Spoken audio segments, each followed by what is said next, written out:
చిన్న కూడా ఉండాలి. నేను ఇల్లు వదిలిపెట్టి వెళ్ళను. ఇంట్లో పెట్టుకుని నేను కొన్ని ఇబ్బందులు పడ్డా. ఎందుకలా కేకలేస్తాను? ఏమైంది ఇప్పుడు? అదంతా నీకు అనవసరం. నిన్న మీరు వాళ్ళ పెట్టమనిచ్చిన 10,000 కనిపించట్లేదట. అవి నేను దొంగిలించాను. నీకు తప్ప ఇంకెవరైనా? ఏమండి, కమల్ని అనుమానిస్తున్నారు. మీకేమైనా మర్చిపోయిందా? మర్చిపోయింది నాకు కాదు. 10,000 కాదండి, 10 లక్షలు అయిన కమల అలాంటి నీచానికి పాల్పడదు. కమల గురించి మీకు తెలీదు. మనుషుల మంచి చెడ్డలు బయటపడేది చేతికి డబ్బు ఇచ్చినప్పుడు. నీ కమలంటే నీ గొప్ప కావచ్చు, నాకు కాదు. నువ్వు ఇంట్లో ఉంటాను.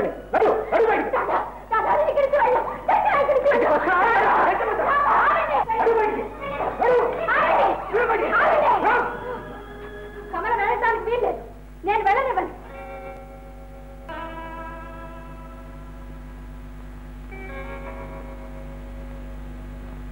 కరెక్ట్. కమల ఎందుకు వెళ్ళాలి? అక్కర్లేదు.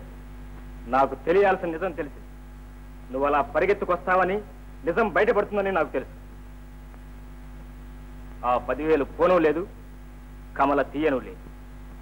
కమల, నన్ను మన్నించమ్మా. రాధా, ఇప్పుడు చెప్పు, నీ కాలు ఇంకా నయం కాలేదని, ఆ బాధ ఇంకా తగ్గలేదని ఎందుకు నాటకం ఆడావు? చెప్పు. చెప్పకపోయినా నేను చెప్పగలను. నేనంటే నేను నీకు అసహ్యం అయిపోయింది. నాతో కాపురం చేయడం నీకు ఇష్టం లేదు. ఇది కారణం ఏంటి? ఎందుకు ఇలా మారిపోయావు? ఆనండి, ఆడదాన్ని మీరు చేసుకుంటారా? ఇదేనా మీ మగతనం? అయితే నిజం చెప్పమని. ఎలా చెప్తుంది? చెప్పలేదు. అది కూడా నేనే చెప్తాను. తన మనసు ఇంకెవరో ఎదుకో మళ్ళీ ఇంకెవరిని ప్రేమిస్తుంది. ఆహా, ఎంత బాగా కనిపెట్టారు. ఇన్నాళ్లు కాపురం చేసిన భార్య మనసు ఎంత బాగా తెలుసుకున్నారు మైనస్ సార్. ఆడదాని నోరు మూయించడానికి, కాలి కింద అణిచిపెట్టడానికి మగవాడు ఉపయోగించే చివరి అస్త్రం ఇది. రాధా, ఎందుకే ఏడుస్తాం? ఈ భర్త గారు అంత మాట అన్నందుక?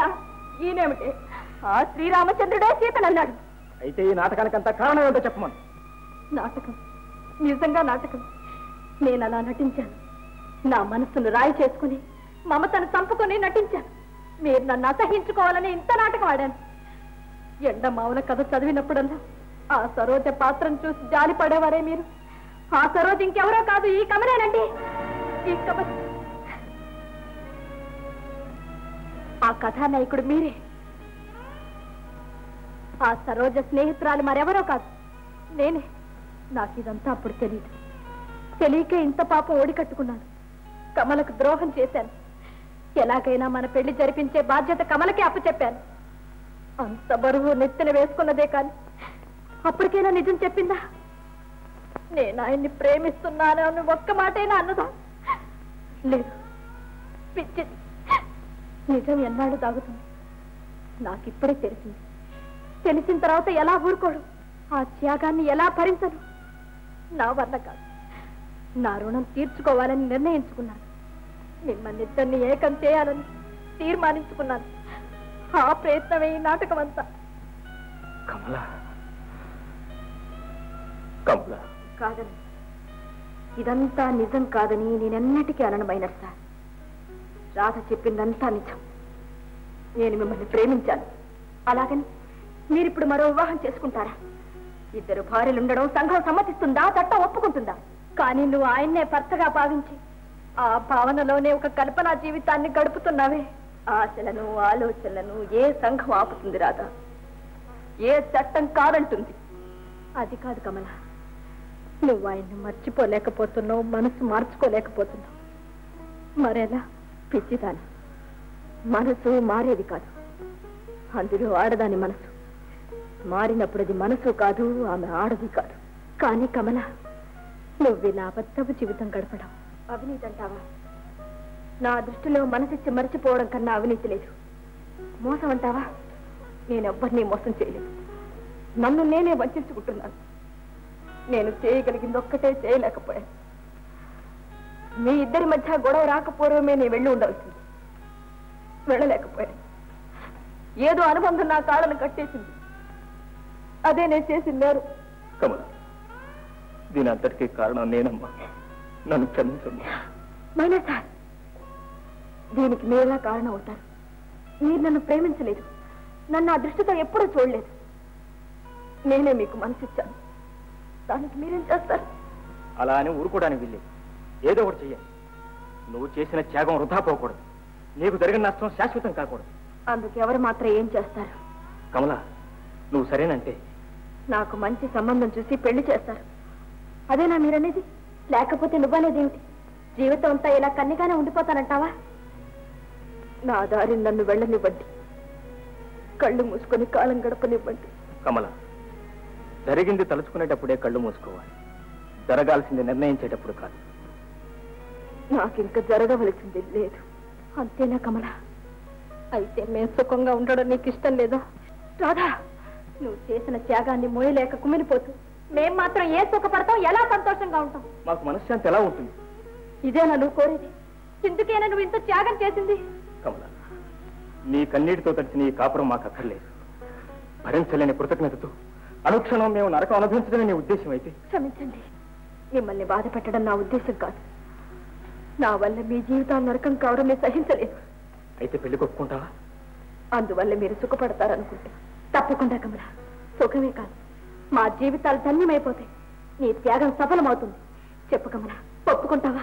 సరే, మా కోసం, మా ఆత్మతృప్తి కోసమే సరే. మీ సుఖమే నా సుఖం. కమలా,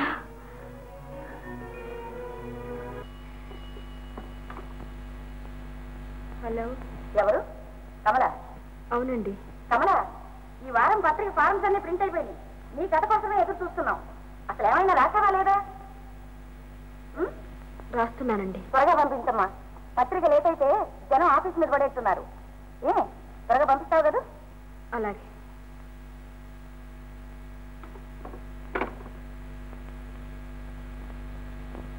నమస్తే.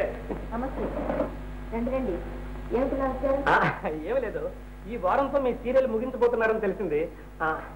అవును, ఈ ఎండమావులు ఇద్దరితో ముగించాలని చూస్తున్నాను. కథ మంచి క్లైమాక్స్కి వచ్చింది. సరే, ఎలా ముగిస్తున్నారు? కథానాయక సరోజకి ఏమిటి ముగింపు? అది తెలుసుకోవాలని. అఫ్కోర్స్ 2-3 రోజుల్లో పత్రికలో ఎలాగో వస్తుంది అనుకోండి. వేధం మనసు ఉండబట్టలాగా నిద్ర పట్టగలా వచ్చాను. మీకు అభ్యంతరం లేకపోతే సరోజ ఏమవుతుంది? ఏమవుతుందండి సరోజ? అభ్యంతరం ఏముందండి?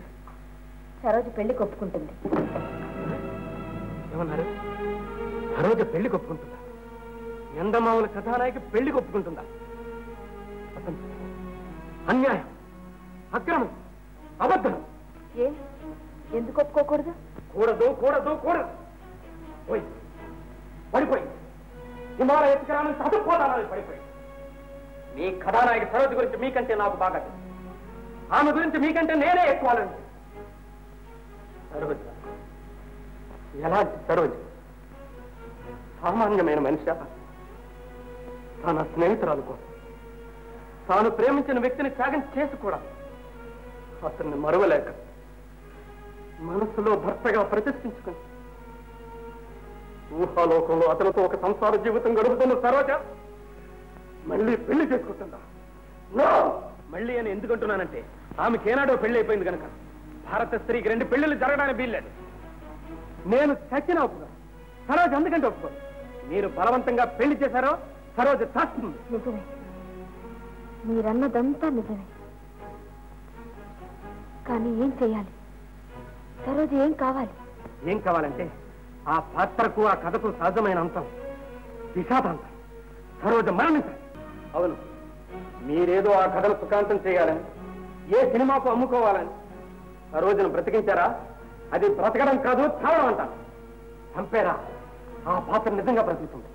పాటల హృదయాల్లో శాశ్వతంగా బ్రతుకుంటుంది. ఆలోచించుకోండి. అవును, సరోజ మరణించవలసిందే. చంపేస్తాను, సరోజను చంపేస్తాను. చూడండి, సరోజ మరణిస్తే మేమంతా ఏడుస్తాం, కన్నీళ్లు కురిపిస్తాం. లోపల సరోజను కలుసుకుని మేము ఎంతగా మురిసిపోతామో మీకు తెలియదు. చంపేయండి, సరోజను చంపేయండి. మీకు అన్నం పెడతాను. నీ సలహా కృతజ్ఞతలు. సరోజ చచ్చిపోతుంది రేపు సాయంత్రానికి. ఎల్లుండే కదా పేపర్ వచ్చేది. మీరు ఎప్పుడైనా చంపండి, ముందుగా నాకు తప్ప ఇంకెప్పటికీ తెలియదు. అవును, సరోజ చావు ముందుగా మీ ఒక్కరికే తెలుస్తుంది. అదే నా అదృష్టం. సరోజ చావు నాకొక్కరికే తెలుసు, నాకు ఒక్కరికే తెలుసు.